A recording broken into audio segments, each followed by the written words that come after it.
Para sahabat, selamat datang kembali di channel saya. Saya sahabat baik Anda, saya Profesor Dr. Insinyur Sabam Malau. Kali ini saya menyampaikan sebuah berita yang sangat luar biasa dan menginspirasi, yaitu pertanian porang di Nias, di Gunung Sitoli. Petani ini adalah Pak Herman Jaya Harefa. Dia adalah wakil ketua dan anggota DPRD Kota Gunung Sitoli. Jadi selain anggota DPRD, wakil ketua DPRD Gunung Sitoli, dia adalah petani porang. Dan dia sudah mulai bertani sejak tahun yang lalu. Dan saya meminta mahasiswa Fakultas Pertanian Aziza Harefa untuk mewawancarai beliau, apa motivasinya, apa visinya. Menurut pendapat saya, Pak Herman Jaya Harefa ini adalah orang yang sudah bertindak sementara orang lain masih berpikir. Dan dia seorang yang visioner. Ya, dia seorang yang visioner. Itu sebabnya saya kagum dan ingin memvideokannya melalui mahasiswa kami Aziza Harefa. Kebetulan juga saya dosen pembimbingnya di skripsi. Mari kita dengarkan apa pandangan dari Pak Herman Jaya Harefa ini. Kita ucapkan terima kasih kepada Herman Jaya Harefa yang menginspirasi, yang mendorong pertanian porang di Nias, yang kita harapkan dan saya pribadi harapkan menjadi salah satu komoditas unggulan di kabupaten di Kepulauan Nias secara keseluruhan, karena budidaya porang ini memberi prospek yang sangat baik menurut hemat saya dari sisi ekonomi. Mari para sahabat kita dengarkan pandangan beliau dengan baik-baik. Semoga kita memperoleh manfaat dan inspirasi dan semangat dari Pak Herman Jaya Harefa ini. Terima kasih Pak Herman Jaya Harefa, Bapak seorang pribadi yang sangat luar biasa. Baik, sekarang kita berjumpa dengan Pak Harefa selaku Bapak anggota Dewan ataupun Wakil DPRD Nias ya Pak, Kota Gunung Sitoli. Ya. Dengan Bapak Harefa. Di sini saya selaku mahasiswi Fakultas Pertanian, Program Studi Agroekoteknologi Fakultas Pertanian Nomensen, melakukan penelitian tentang porang ini. Jadi saya sampai kepada berjumpa dengan beliau yang selaku pengusaha porang juga ataupun petani porang yang sangat luar biasa yang telah menanam, dan saya akan mewawancarai Bapak. Ya. Alasan Bapak menanam tanaman porang ini ada apa ya Pak? Kenapa menggelutinya? Ini saya pikir momentum terbaik bagi petani.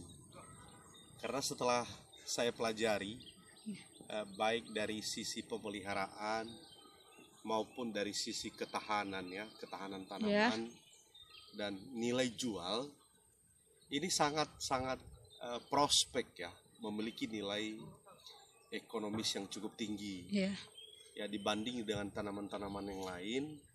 Saya kira porang ini adalah momentum bagi petani, bagi masyarakat untuk mengambil kesempatan untuk segera membudidaya porang, mengingat porang adalah tanaman yang umbi-umbiannya diekspor ekspor dan sudah menjadi super prioritas nasional dari sisi pertanian.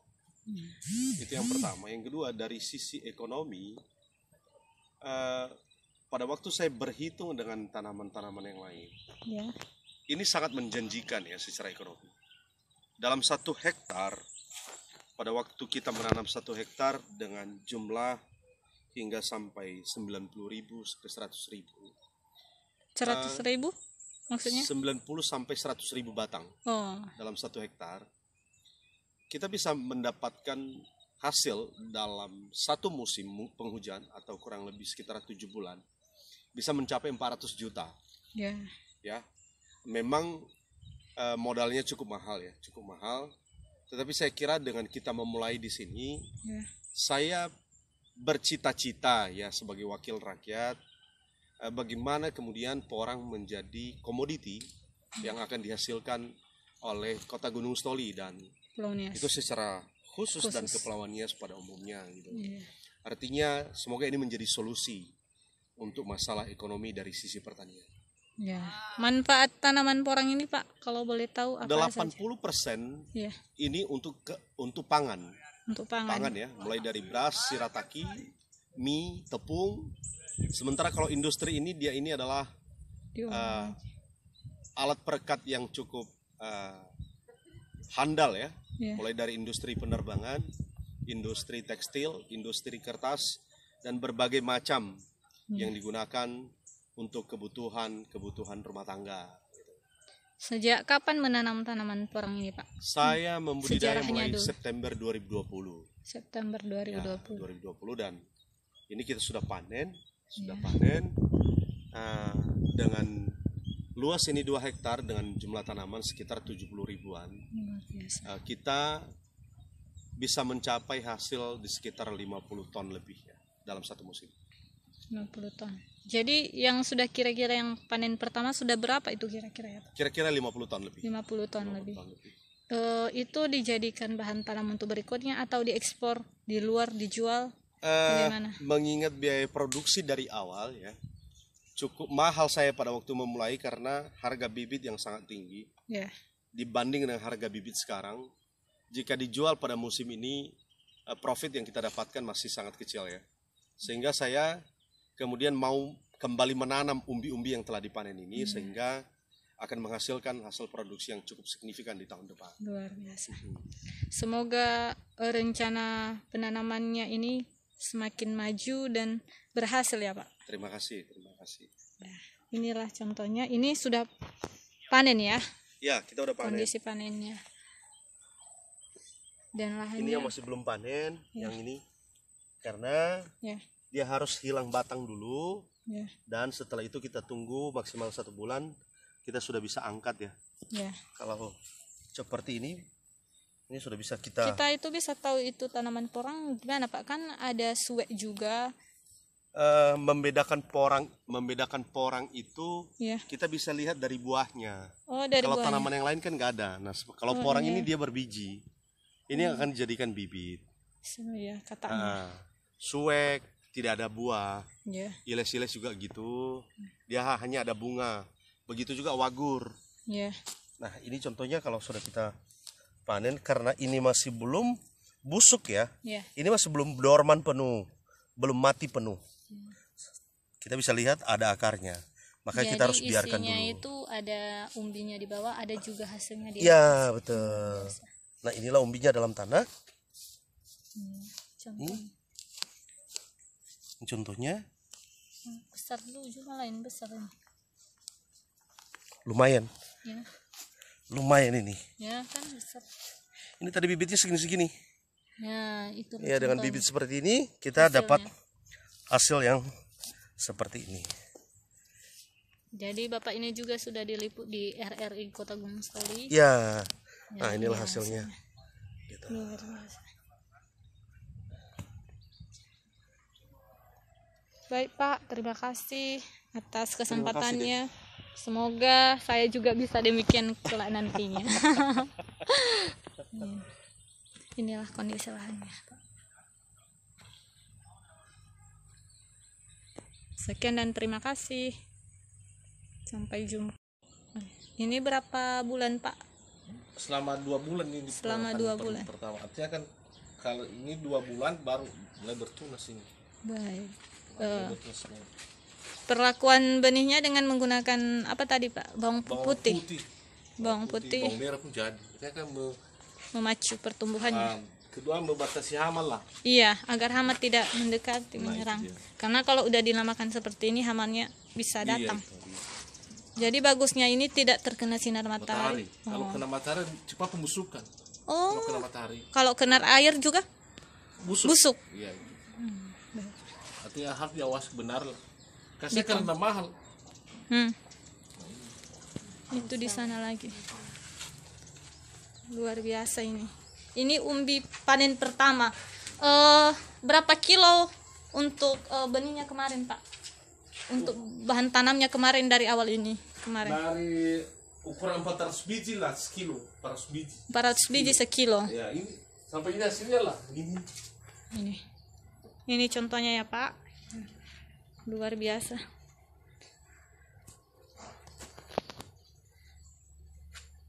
Jadi berapa kali ulangan penanaman ini semua kemarin? Sekali atau dua kali?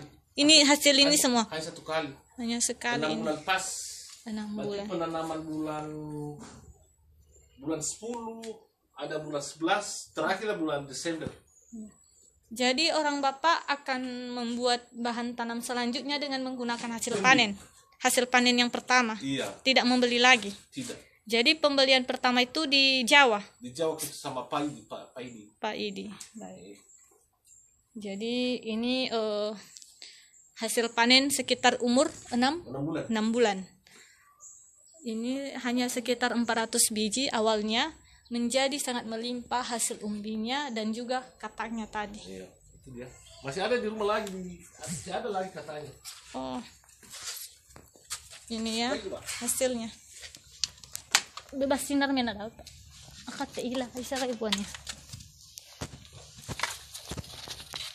Ini ya contohnya. Contoh umbi daripada tanaman porang. Herman Jaya. Bapak Herman Jaya, DPRD Kota Gunung Stoli, selaku wakil DPRD. Luar biasa. Istilahnya seperti tahap pengeringan di sini dibuat. Sepertinya. Iya. Kan. Kita menunggu masa normal lah, menunggu masa tidur, kan ada masa tidur. Iya, kan? dormansinya. 2 bulan sampai 3 bulan lah. Jadi nanti ini tumbuh tunasnya semua ya? Ya seperti itu. Mana? Ini. Oh ini. Tumbuh. Jadi ini udah bisa ditanam atau bagaimana Pak? Belum lagi? Masih belum, artinya menunggu panjang lah. Artinya biasa semua. Berapa senti panjangnya? Kira-kira dari 10 sampai 15 senti lah. 10 sampai 15 senti baru bisa dipindah tanamkan. Semoga berhasil. Katanya biar kita videokan. Ini di lokasi desa. Di mana? Hilimbawa Olora. Kecamatan Kota Gunung Sitoli Utara. Dekat Kota Gunung Sitoli. Ini hasil kataknya. Di mana lagi? Luar biasa. Sangat banyak ya. Ini dilakukan di rumah.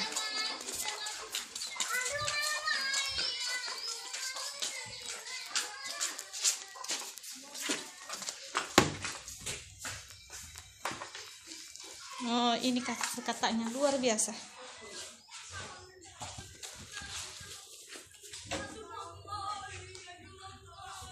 Jadi kenapa nggak ditebar aja ini Pak? Karena kan tunas yang tumbuh di bawah nanti bisa patah.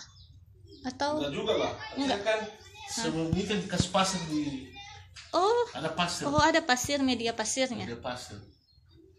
Kasih. Jadi bawang putih yang tadi itu dikasih air atau bagaimana? Kasih air sebelum dikeringkan kayak gitu. Air. Dikeringkan habis itu. Iya, baru dikeringkan kan di jemur. Tidak berapa jam bukan? Enggak lama, yang penting kering airnya. Jadi ini hasilnya. Ini udah berapa bulan? 1 bulan. 1 bulan lah. 1 bulan ini. Ini udah 1 bulan. Semoga berhasil. Mudah-mudahan bisa. Luar biasa. Ini mencukupi 10 hektar. Artinya kan lebih 500 kilo ini semua. 500 kilo. Yang ini? 500 biji. 500 biji. Oke, terima kasih. Terima kasih, Pak. Iya.